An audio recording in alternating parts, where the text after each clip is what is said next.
So cool, we're recording. And Seb, Nodar, do you guys want to hop in? Or Suhail, Justin, do you want to all say hi? Yeah, sure. I guess I can introduce myself. So yeah, I'm Seb, one of the Zapper co-founders. And back in January, I launched DeFi Snap, which was this dashboard where you could track all your DeFi assets. And from there, I started talking with Nodar and Sahil from DeFi Zap. And at some point during, I think, March or April, we saw the synergy between the two products. I was looking to add more like more of the transactional aspect to DeFi Snap, and they were looking for more of the, a user interface layer. And yeah, we decided to get together and launch Zapper in 1st of May, I believe, right? Yeah. And it's been a great journey so far, and we're happy to have expanded our team with DeFi Dad, Justin, and a few others as well. So yeah, that's a little about me. Yeah, so I guess I'll go next. I mean, Seb did a great intro in terms of how we got together. I guess the way I got started was last summer I started making DeFi tutorials. It was kind of a low-hanging fruit to build up a community and also just really get down into the weeds of like how everything actually works under the hood. And it was essentially through user feedback that we, eventually landed on making DeFi Zap during the Kyber's virtual hackathon. So like we applied, I think it was like 2 weeks, less than 2 weeks left to the deadline, and we ended up winning that hackathon, and that's obviously it gave us a push to keep building further. But right now, yeah, like honestly, I wouldn't be anywhere without the Rockstar team that I'm working with. Incredibly kind of like lucky to consider them my colleagues, and definitely look forward to like building more stuff for you guys. I think this is what allows us to move much faster. Hey, do we have Justin from the team? Justin, are you on the call? Like our Justin? Might not be. Okay, cool. Suhail, you want to say hi? Sure, I'll say hi. My name is Suhail. I don't know what else I can say besides what Seb and Nodar already said. Yeah, basically, I hooked up with Nodar back in the day. We were building DeFi Zap, and everyone was asking, how do I track my position? And we would always say, go check out DeFi Snap. And so, like Seb said, we hooked up, and the rest is history. So we're looking forward to bringing you guys some new and interesting Zaps and some new features to Zapper. We got lots of exciting stuff planned. So yeah. Hey, Seb or Suhail, do you want to start out with just talking about some of the optimizations you've been making, or we could start with Nodar talking about more of I think we have some pretty cool metrics, obviously, to share about all of the Zap usage going sky high. Yeah, I guess I can start talking a bit about like the past few weeks. So yeah, the past few weeks have been pretty hectic for Zapper. We've seen a ridiculous growth in usage, and that's not only Zapper; it's all of DeFi in general. And yeah, having that many users, I think the last month we had 450,000 active users. And that was putting a lot of stress on our servers. A lot of traffic is hard to optimize, and it's a lot of new interesting problems. So we've been working really hard to continue scaling our efforts on the optimizations while also pushing out new features very quickly. But yeah, that's why maybe you've seen some moments in the past few weeks where Zapper maybe wasn't shooting out accurate balances. That's because we're getting too much traffic, and we're trying to figure out how to handle it properly. But in the past week, it's been much stabler. And yeah, at the end of next week, it should be all good. So you shouldn't have any problems with loading the website. And yeah, I guess that's it. Yeah, I guess if I could add on in terms of the usage, we just had like a call with Alchemy recently, and they pointed out how like like we do more calls than like a combination of their most like popular project that are on their platform right now. So yeah, definitely it was like a lot to optimize to try to kind of bring that down and not to try to blast the whole network. Hey, Suhail, did you want to add anything to that, just about like any updates or optimizations? Even, by the way, too, I think it'd be kind of interesting just to share any insights into like just the challenge of getting new platforms and tokens listed. I think that's like something I just in the past week I've learned is it's a lot of work. You know, there's a reason it takes some time to get some of these new platforms and tokens listed. Yeah, I mean, in terms of platforms for the Zaps, we actually have quite a few Zaps ready to go, which will be coming out in the coming weeks. So protocols like Bancor, Mooniswap, Swerve, Sushi, all of these platforms are going to be coming live to Zap in and out of. But the tricky part, of course, is the actual integration into the front end. There's a bunch of prices that we need to get. We need to do a bit of computation to figure out um, how much the US dollar price is for the liquidity pool tokens and stuff like that. So yeah, the tricky part is really the stuff that you guys are interacting with. The less tricky stuff is the smart contracts and all of that stuff. So yeah, I don't know what else I can say about that. Adding tokens, yeah, that's kind of tricky. We do have a list of supported tokens, which you guys probably encountered at some point, and we have a lot of requests on Canny. The tricky part is weeding out the legit tokens. Obviously, we don't want to add potentially scammy tokens or tokens which could potentially hurt our users in some way. So there's a lot of aspects to adding these tokens rather than just pasting an address in and letting you guys go to town. So yeah, there's a lot of thought that goes into it. So I understand that you guys may think it may be slow sometimes, but we are trying our best to ensure that the quality of Zapper remains high. So yeah. Yeah, if one note on that is if you have ideas for really how to qualify, how to prioritize tokens and platforms, like that's definitely feedback that would be helpful. I've thought before, I know the team has talked about like, in a sense, like you could think about the way exchanges have done it, but there's so many flaws in that. And it's painful because like all of us we just want to list everything. We want to make everything available as long as it's, as long as the smart contracts don't have malicious intention. So anyways, if you ever have feedback on that, would really love to hear more ideas on that. And that's something that goes beyond today. You can start up a conversation just in our general channel, or maybe the new features channel in Discord. Nodar, do you want to talk then a little bit about some of the interesting stats just on our usage?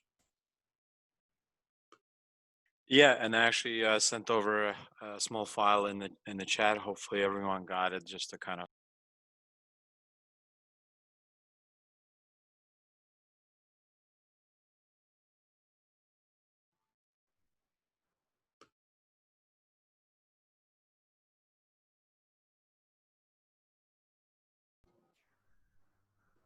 Hey, Nodar, did you? Yeah, he just went out. So Hale, you can hear me? Yeah, I think Nodar's. Oh, there we go. Now you're back, Nodar. Now we can hear you. Go ahead. Sorry, guys. I thought I pressed on mute. But yeah, I was just saying, I sent a picture. Hopefully everyone received it in the chat, just to kind of follow through. But essentially, we are almost at 700 million of value deployed into DeFi via Zaps. Just like you were saying in the beginning of the call, we've been kind of hitting our all-time highs every week here, almost every day. And yeah, like for the month, we have almost 480 million of liquidity flows. So as you can see here, it's broken down into zap-ins, which would be adding liquidity, zap-outs, which would be removing liquidity, and piping, which would be rebalancing liquidity from one pool into another. It's like one of the features we have where you're able to do it in one transaction.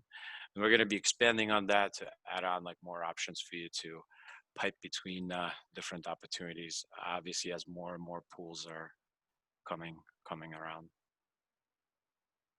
I thought it was interesting, Nodar, just, yeah, the volume there. When you look at, obviously Zappins makes sense because we've just had surging usage and new capital coming into the space. But yeah, the piping, which is, if anyone goes to the Zapper.fi/invest, it's the rebalance button. And that means like you could move money from, let's say, like a Uniswap pool to another Uniswap pool, or maybe like a balancer pool. So this is something that's newer that I think we're hopeful will get more usage over time. But Zappins and Zapouts is where most of our usage is right now. Yeah, you could think of like piping. I mean, it's a very it takes a lot of gas because there's a lot of transactions that are getting bundled for these pipes. So yeah, you can think of like, especially right now with gas prices like through the roof, it's a pretty like gas intensive transaction to pipe around. That's why you don't see a whole lot of like usage compared to like obviously like your typical zap-ins and zap-outs. Let's see. Guys, I'm just checking the chat to see if there's any questions. Anyone have any questions or comments here? Just seeing Drew just put in a comment. Just found out about Zapper last week. Love the product. Let's see here. Here's a question. And guys, anybody can answer this, obviously. Doesn't need to be me here. Do you think the digital currency space as a whole has a need for more one-on-one community engagement? We've had a lot of success with one-on-one engagement strategy at our little DeFi farm project, but it's difficult for us to scale, especially with mainstream sites like yours. What is that? Kimba Swap project has 11 votes on Zapper's application site.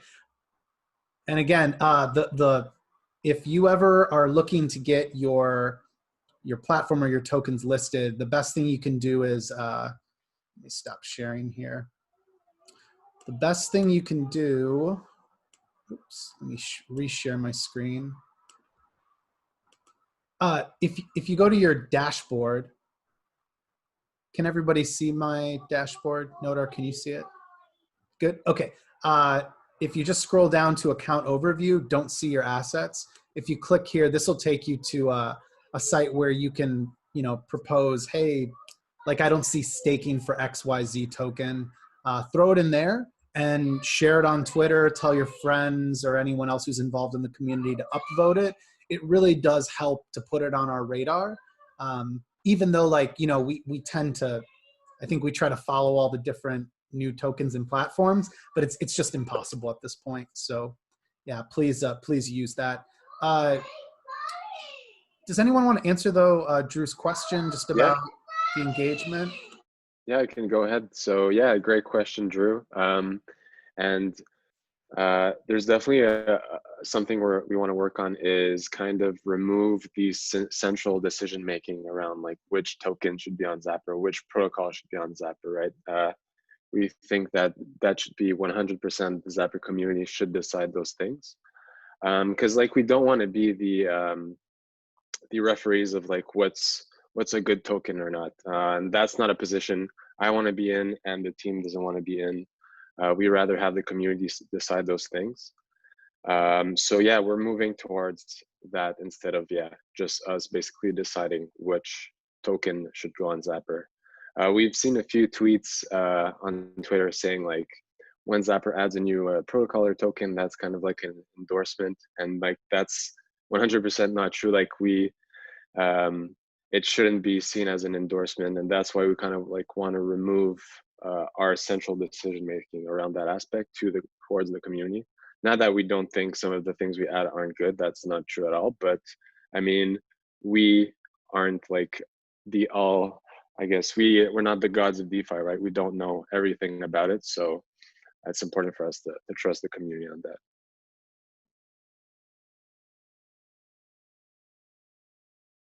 that. Any other questions, guys, just on, this could be on updates, features in Zapper, the product roadmap, anything else there that we can help folks to understand?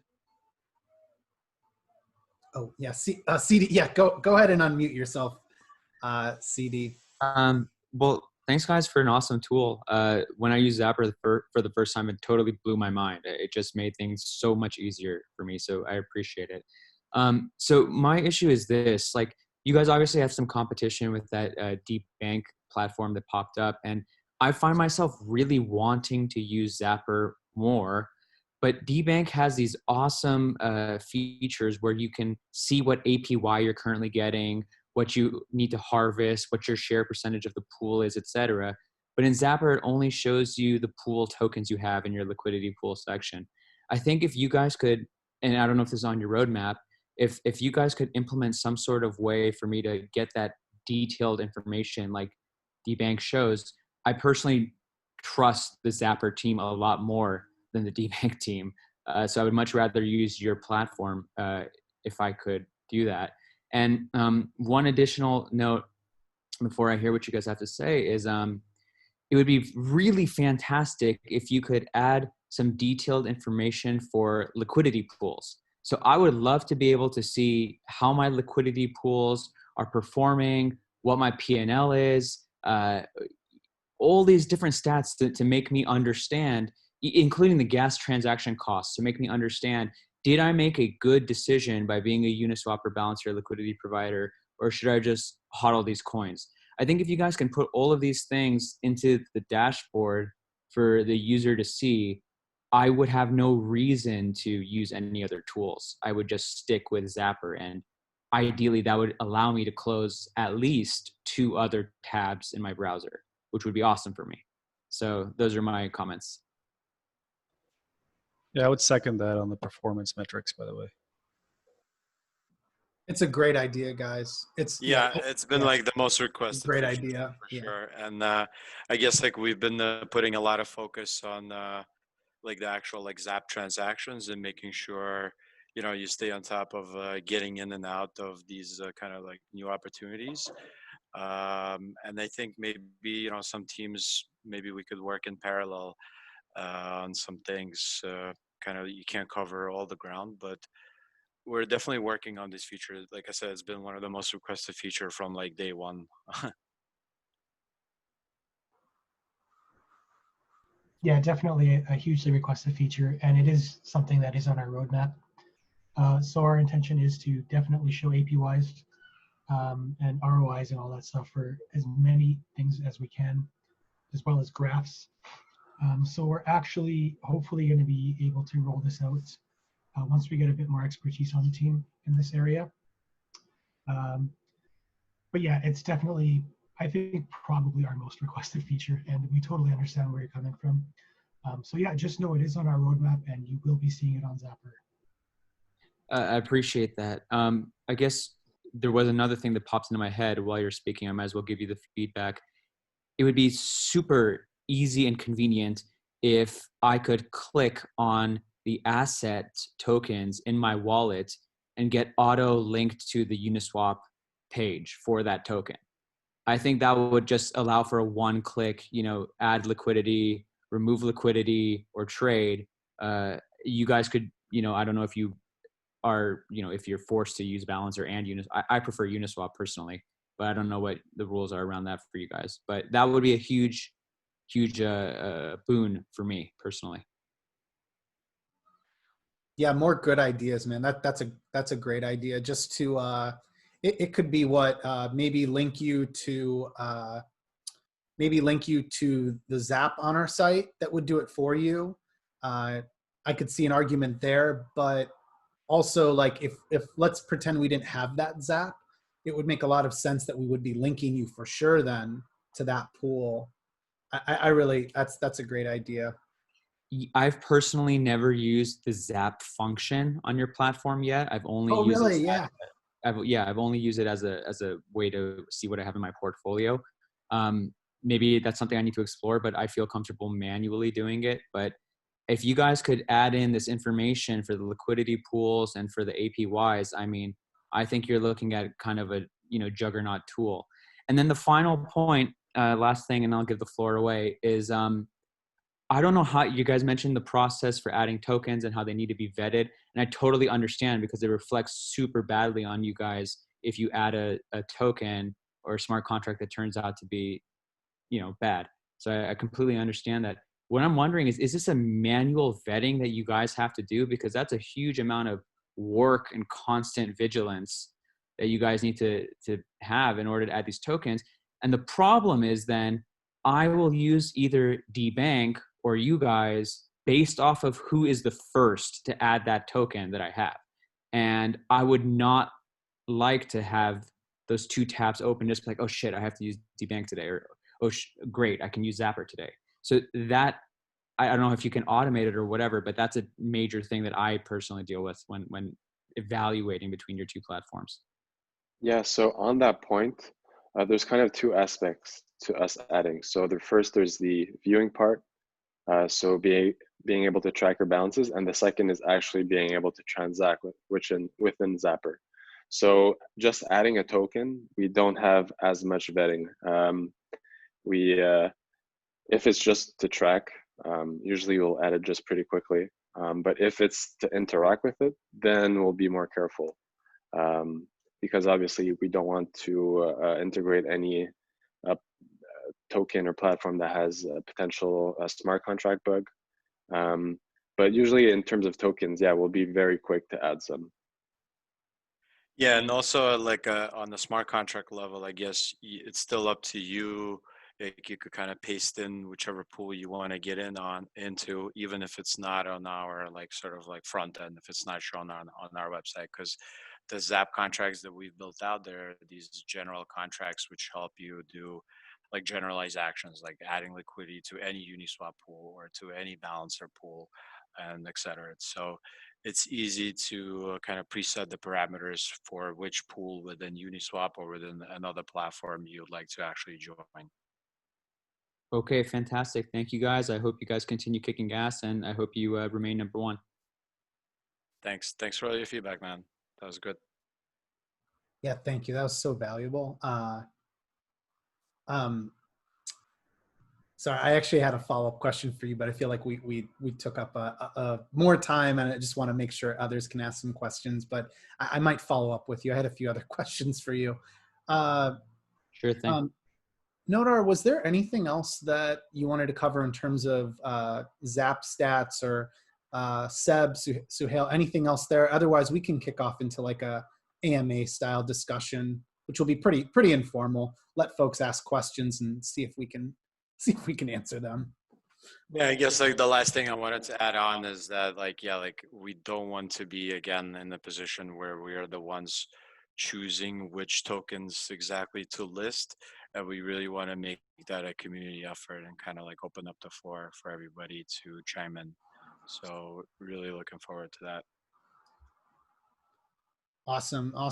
Well, why don't we do this? I realize this could blow up if there's too many questions at once, but I love the way this is going right now. So keep up the really thoughtful questions. Guys, why don't we do it this way? Do you want to just throw a question into the chat, but then we'll try to just go in order. I'll try to call out if it's something that just like we're probably not suited to answer. And then, yeah, anyways, we'll call on you and please like share any more detail if there's more you need to add to the context of the question.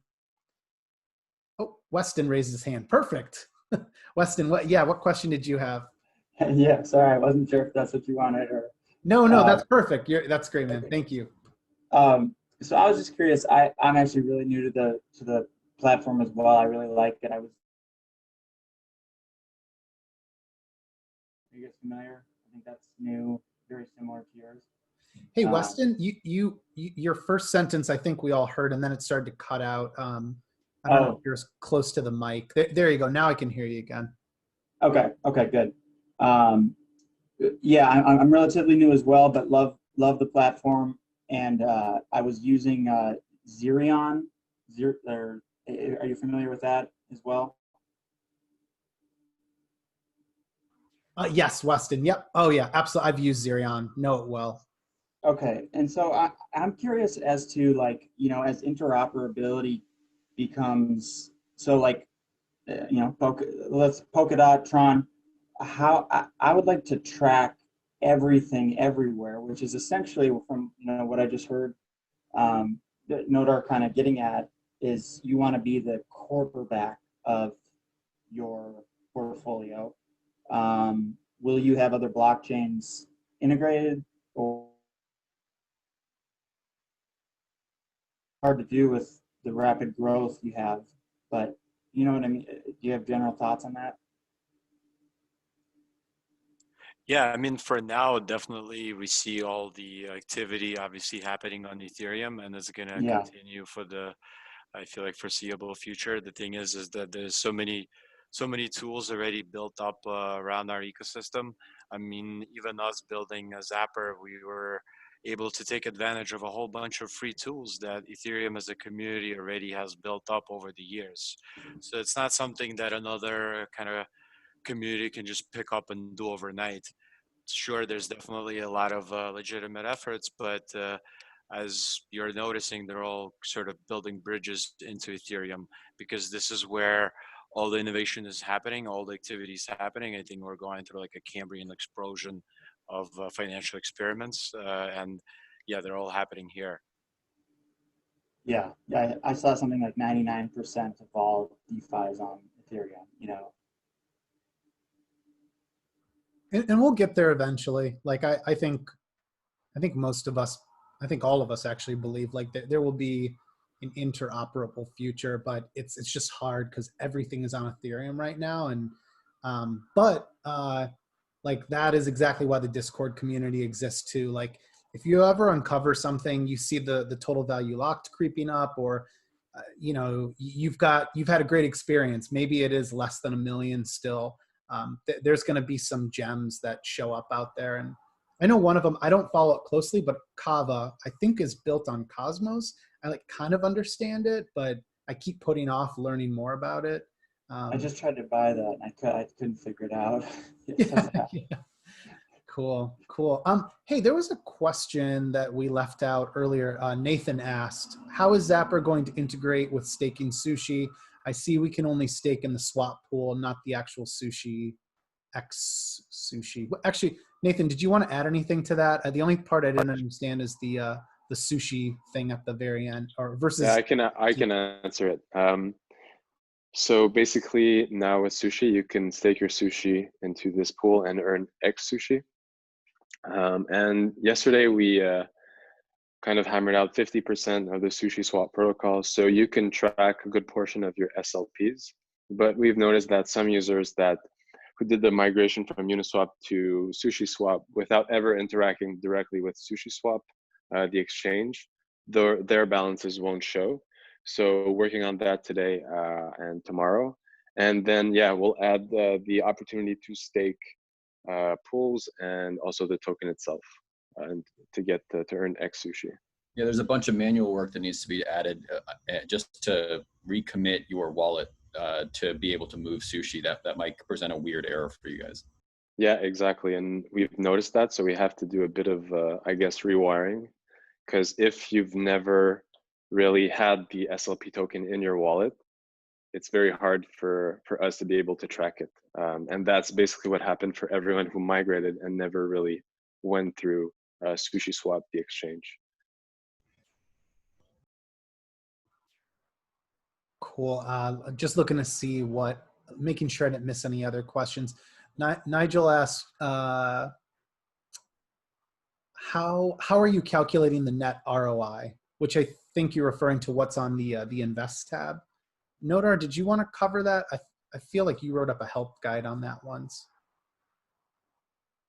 Yeah, so it's actually something we we want to get your feedback on. Actually, we wanted to perhaps switch some things around there. So like right now, yeah, the ROI section within the Invest tab shows you the net ROI and just the dollar ROI.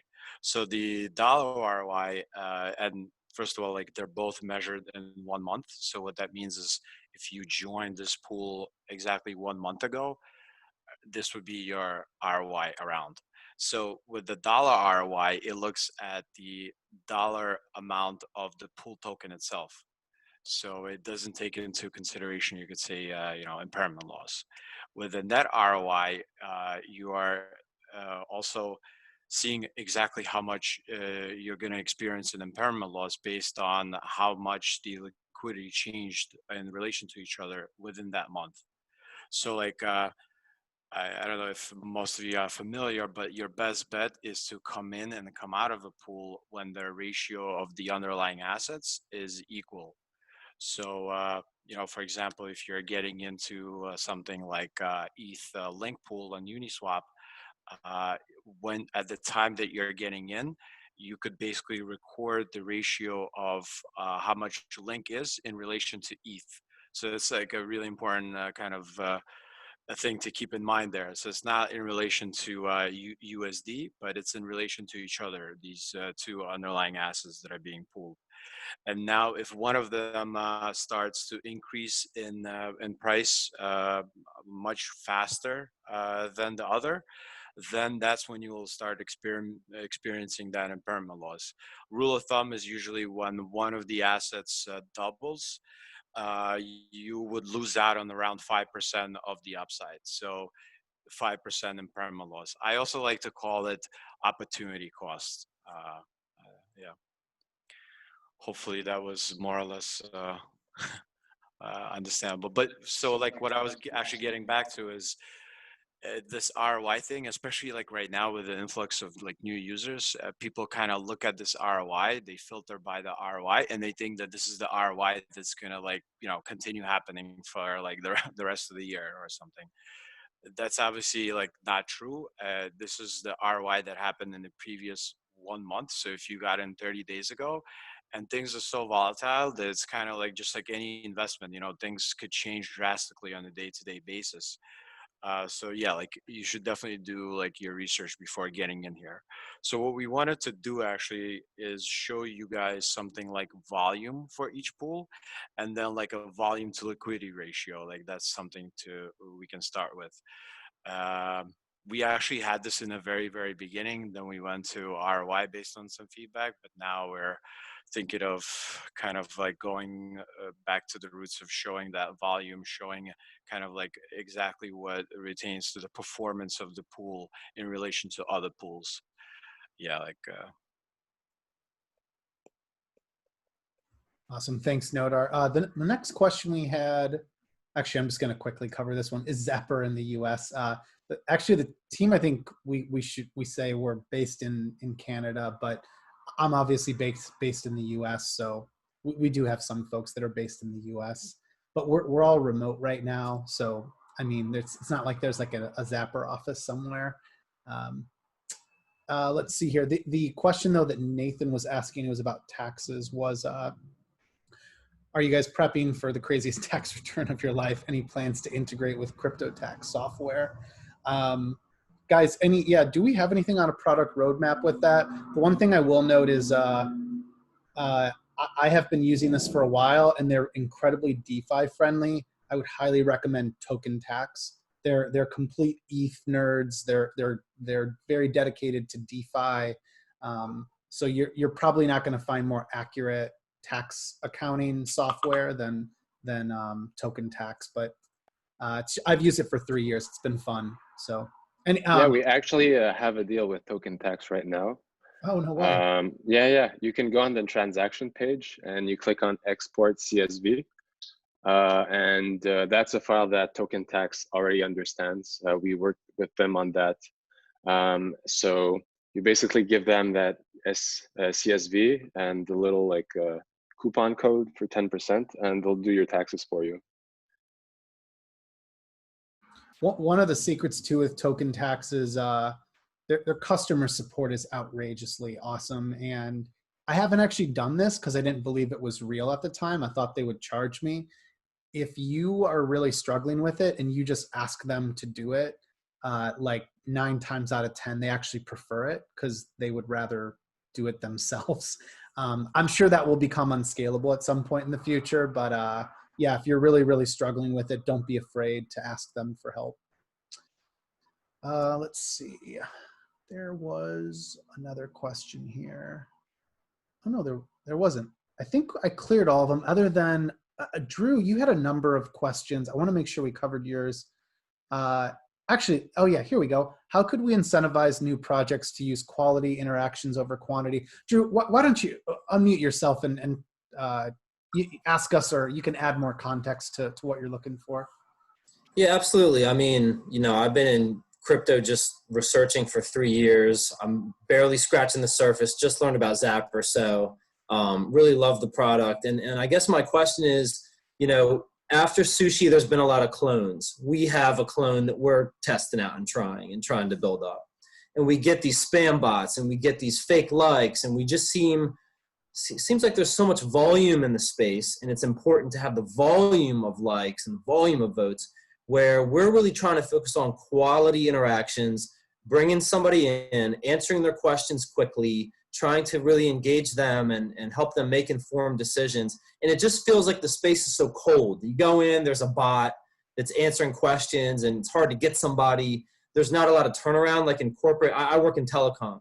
We talk about service level agreement and getting back to people quickly.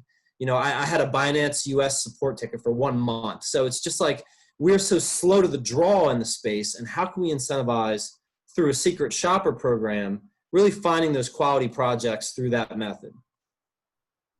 Yeah, I think there's definitely a few aspects of that. First is the community, basically. That's where you get like the real human interactions, and I think that's one of the most like underrated parts of DeFi. It's how it's created communities that, if you look at Synthex, for example, the Synthex community was born in the bear market. The Spartan meme was because SNX kept like dumping and the token wasn't doing good, so they branded themselves as Spartan because they're like, they're strong holders, and that kind of became viral. And we're starting to see this more and more. And I think like definitely with project is to pay close attention to the community of the project, not necessarily the tech, because the tech can be forked, right? But the community can't. And like usually just personally, that's something I really look into project. It's the community, and it's often you can get a lot of insight there and alpha because that's something that's super underrated.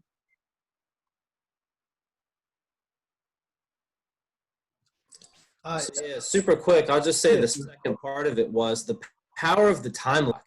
You get these devs, everybody is talking about these rug pulls. You saw the whole sushi fiasco. So the power of the time lock and the initial team saying, hey, we'll time lock liquidity 3 months, 6 months, and really having that bubble to the surface as being the cream of the crop. You got a project, great, you can copy any code, but will you time lock your own liquidity to make sure that, it's a success?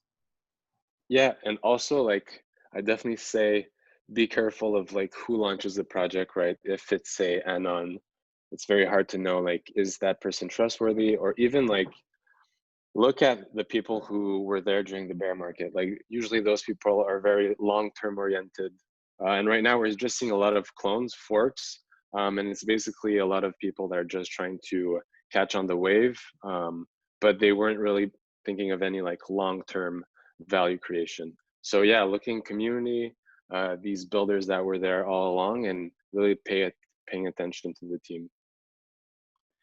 Yeah, exactly. I was gonna add on that I loved building through the bear market, because you actually saw who was here for the movement, for the DeFi ethos, and who was now here for the APY, right? So this fad is definitely gonna pass, and the users that kind of stick for the movement are the ones that have been here through sort of say thickened skin. So yeah.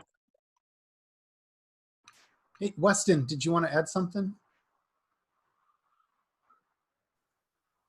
Yeah, thank you. Sorry, I was trying to get my webcam to work. I don't know if you guys can see me. Oh man, I was gonna say, I was like, I know you added some valuable thoughts earlier, and then I was like, here it is. Here's the Zoom bomber. He's now aiming his camera down at his pants. Here we go. Here it is. Oh, good God. Here's the guy who ruins the Friday community call. But no, but I'm on my like dual monitor. I don't know if it's on my PC or my webcam. I don't know, whatever. But if you can hear me, that's fine. yeah, we can just see you're cut off at your mouth. Oh, you can see me? I can see you. Yeah, yeah. If you just like, there you go. Now I can see you. Okay, I'm just Yeah, gonna. just crouch down like a little guy. There you go. All right, I'm on my medicine ball for posture. I was going to ask you. God, no, what was I gonna ask you? It was oh, I was thinking that so in response to what Chris just brought up, uh, I think that could be something that is very you can learn from public markets with insider selling and executives that when you're given options, you can't just turn around and sell. It's like you said, time locked, or whatnot. Like why reinvent the wheel? It's because I worked in financial services and then healthcare, and it's like it's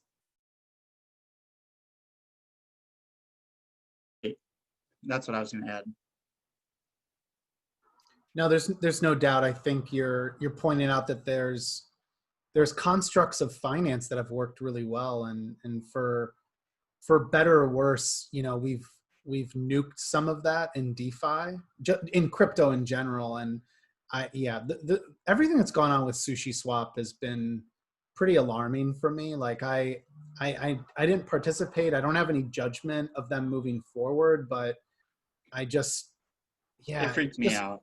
It's been weird. It's been a weird thing. And even today, I just saw that the other guy, the one that wasn't the scumbag, the one that like did stick with the project, but he's been around for, what have they been around for, a few weeks? And he's proposing that he gets like 500,000 sushi. And anyways, it's stuff like that it's a, whether or not that person might not deserve that criticism. Maybe they will do great things with it, and they will be able to fund a bunch of great dev work with it. But it has, I think for anyone, you look at that and you just say like, there's definitely a lesson to learn here, and it's all about aligning incentives. And I think that's why even like the team like clearly has said it over and over again. Like I think we're really sensitive about, we don't want to put out a Zap that could hurt someone and cause them to lose funds. But at the same time, we don't want to be like a censor.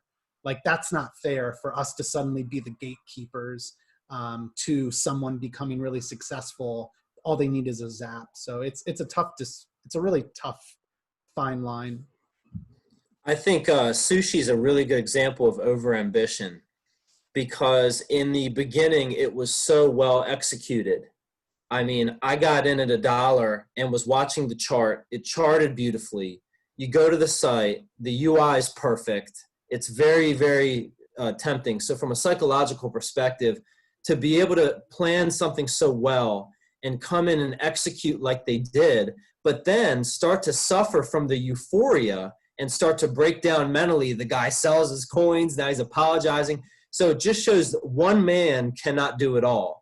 If you're going to do something so ambitious, be ready for it to scale, because what happened to him, I think, is it scaled so fast that it just took him by surprise, and then he wasn't thinking long term. But is that where you think, Drew, like the time locked, like I was going to get at, like having something like a protocol in place that is governed by a smart contract, that locks it up, that prevents bad behavior? Yeah, and I think we have to be careful. And so people like you who have worked in finance have to come out and say, hey, we've gotten a bunch of people together. If you're doing a farm swap, here's the recommendations we have as far as if you time lock your liquidity in a scaling way. Hey, you make some money, tell people I'm going to take profit every 5x or whatever. Have something transparent, and then say, okay, if we scale this project, we intend to time lock additional liquidity to protect the investors. And so to put out those recommendations, because I think the people don't know what to do. There's some scams, and then there's some projects that they want to copy it well-intentioned, but they don't have all the resources. They can't pay for all the resources. And I think it just took that guy by surprise. You could see his emotional breakdown happening where he started to kind of stop taking accountability and saying, well, I didn't know. So we have to have a way to catch something that's scaling, provide that guidance, swoop in and say, look, you did something great here. It's going to change the space forever. And sushi will. It's how I know about Zapper. So it's like you're going to change the space forever. You're going to need that help before you blow it up, which is what happened here. Yeah, it's a good point. So it's like, yeah, incorporating the tech that we're benefiting from, but using known wisdom and governance protocols learned from markets, combining the two, you know? Yeah, like an incubator, because otherwise the project goes south and it hurts the space. And so we have to protect each other, and that's going to cost resources and manpower. That's what a dev fund is for. We all say, hey, here's the best of the best in finance. They're going to tell you how to time lock. Let's get them involved and get you some guidance. Yeah, because this scares away people. Like this kills adoption in my mind. You know, just in general. By the way, as we're talking about like the best way for teams to launch and the challenges that come with that, like I think you could go back and forth and argue about whether a non-teams actually should get like I think there's like a negativity that can be associated with it, but some of the best teams could start out anonymous. I mean, anyways, I'm not one to normally judge them for being anon, but one precedent that's been set recently is teams launching with 0 audits, and there's a downside to just depending on an audit. You know, just because there's an audit doesn't mean that you should throw your life savings into it.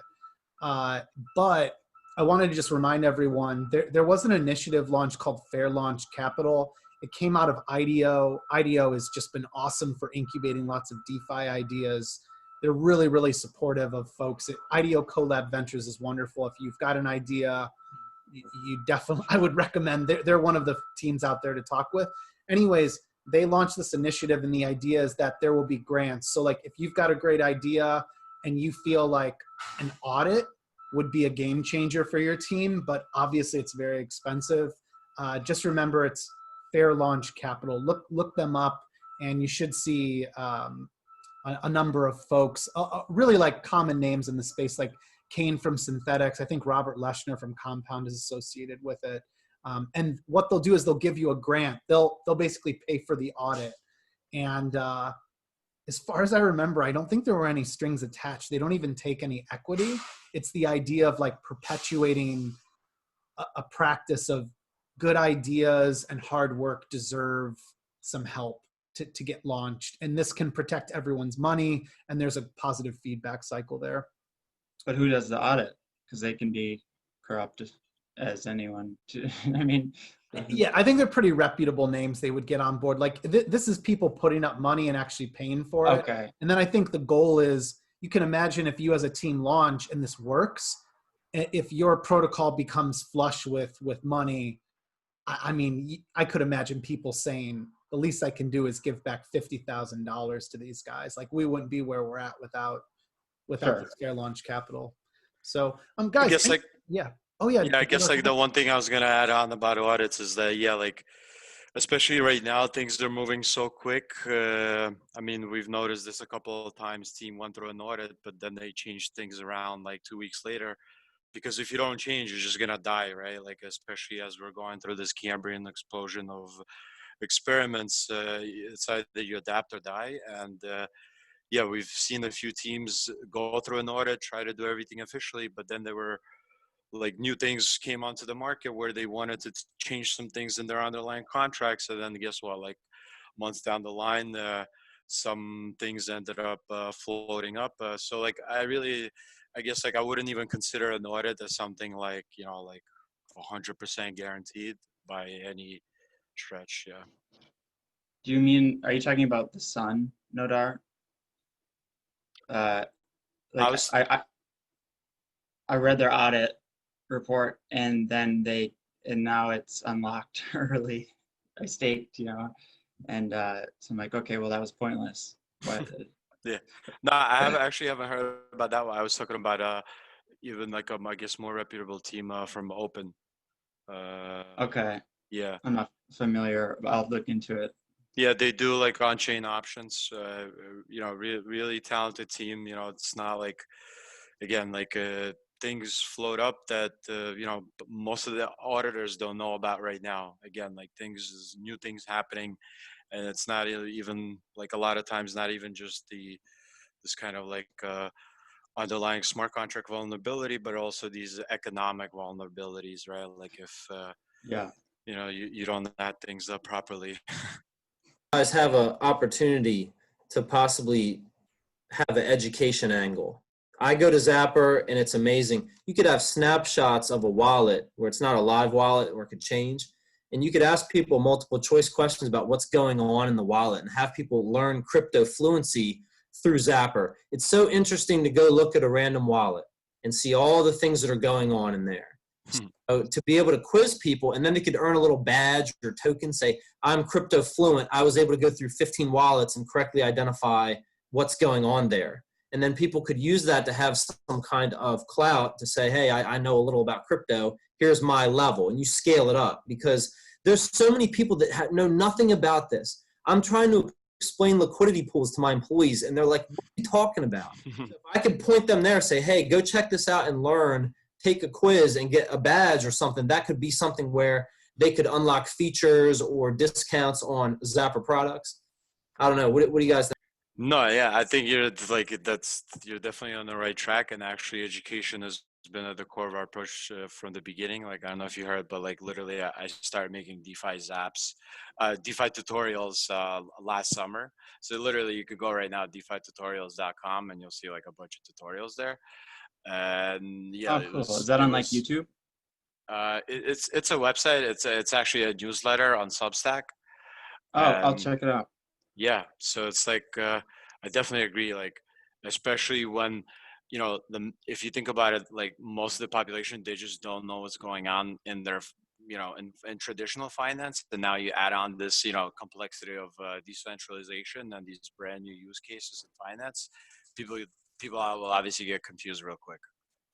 It's really hard. That's the bottom line, is that it's more complicated than personal finances. And so yeah, like my best friend, he's an engineer at Betterment. I remember last summer, like this is the reason why I started making tutorials, because I was just like, I gotta like make some kind of a test drive so people could actually see me like deposit money into these protocols and like actually make some money. So like even him being young and kind of already in techie financial firm, he was like skeptical giving like a simple thing like compound a try. So yeah, like there's, especially like last year, there's a lot of work to do, but there's still a whole ton of work to do for like onboarding still, for sure. Yes. I would actually disagree on the financial part, just because I think it's actually not more complex but different. Like I studied in finance, and there's a bunch of stuff in finance that I don't understand at all. And here with DeFi, everything is transparent, right? You can see everything that's going on, everything that's happening. It's all on chain. So I'd say it's just like a new paradigm that we have to get used to. Yeah, I really it's more fun to do it. And you could give people a badge. You find certain transactions like, hey, this person bought an NFT or they bid on something, and it unlocks points or something, where the more variety of things you try with your wallet, the more you're rewarded somehow. Yeah, I like that idea with the badges and the kind of quizzing of users. That's really cool. One of the big issues is the pace of development in DeFi is so rapid. You can imagine, like Nodar, Seb, DeFi Dad, and myself, we live and breathe DeFi all day, every day. And even for us, it's hard to keep up. I go to bed and I wake up the next morning and Seb's like, oh, hey, I just integrated this new DeFi protocol. I'm like, what is that even? How does this work? So yeah, it's a big challenge for sure, the education part of it. But yeah, I really do like your idea. It's something we should definitely explore. You know how you just said it? Who was that? Sorry, I just got dropped off. But you were saying it's not different. It's not difficult. It's just different. Yeah, that was me. Okay. You're right. What I love is the transparency. That's the beauty of it all. But the fact that it's transparently scammable is the problem, because you, like on Fidelity, that would never happen.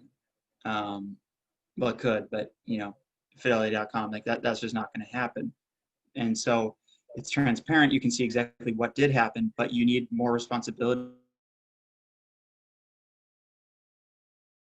prudent with your assets, and that's the challenge I see. Yeah, yeah, but at the same time, like it's not that long ago, back in 2008, with credit default swaps, which is basically looking back at it like a total scam, right? Bundling a ton of bad mortgages into one AAA product. That to me is almost worse than all the food coins combined, right? Yeah, that was terrible. Yeah. It's just Exactly, like it's like hard. what I like to say explain. is like farmers are hacking and bankers are cooking. That's good. I think also, I think what everyone's getting to is there's definitely a lot more good than bad. And I do think it's really important that, like this, for example, like just part of the community call, it doesn't need to be us just like rattling off all this stuff coming from Zapper.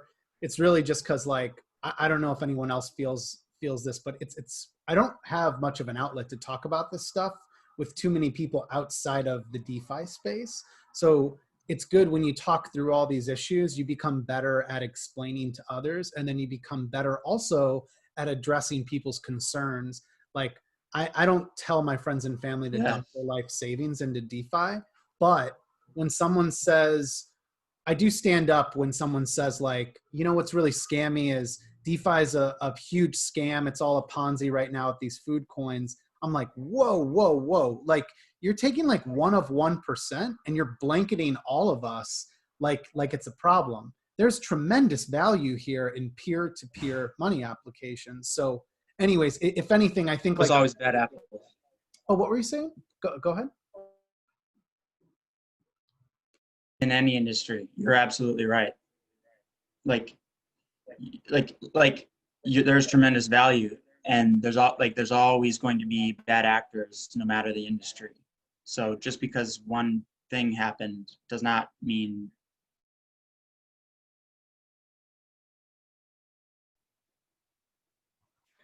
Hey guys, I know we probably need to wrap up here, but just wondering, would folks be interested if we did this more often than we were doing it every 2 weeks? And when I say we, this is before I joined the team, but I was curious, like, I mean, it could really just turn into, I think there will be times we have lots of updates for Zapper, but there will be times where it's just more of like a discussion for everyone about DeFi. Would anyone be interested if this was happening weekly? Like, do you feel like you would get something out of it? I would, just because I have no one to talk to except for my wife, and she doesn't like to talk to me about it. So it's just talking to myself. I think we're all in the same boat. She's like, shut up. That's my. She's like, I got to set a Coinbase account. It was like pulling teeth. Yeah, absolutely. Anyone else? Do you feel? I think you know, this is where the game-changing ideas come from. A bunch of guys sitting around talking and just kind of brainstorming out loud. So I'd be down. Awesome. Might try to do that. Another thing, just wanted to let you all know, and Seb, correct me if I'm missing any of them, but in the next few days, I mean, that could be, some of these could be coming in 24 hours, but like I'd say probably by like Monday, we should have support for Zaps with Mooniswap, Bancor, Swerve, and I'm forgetting one, Sushi Swap too. Those four. So a lot more Zaps. I think that actually doubles the platforms that we support in terms of Zaps. Is that right, guys? Am I getting that all correct? So I don't think Bancor or Mooniswap for Monday, but the others, yeah, for sure. Cool. Yeah, we spoke to Bancor. They want to hold off until V2 is officially launched. At the moment, right now, their pools are capped, so we're going to hold off on Bancor for now. That makes sense. Yep. Sounds good. Okay. So we'll count more on what Swerve and Sushi Swap. So Anyways, hey, thanks for joining us. Hope this was fun. And This was fun. Thank you. yeah, thanks for joining. And also, guys, again, the conversation can always continue in Discord. And if you ever have ideas and you'd rather not, talk in the more in the channels there, like if you want to talk one-on-one, I'm in that Discord. You can always DM me directly. Try to get to all of those messages. So, anyways, thanks so much, everyone. Thanks so much. Thanks for your feedback, guys. Thank you.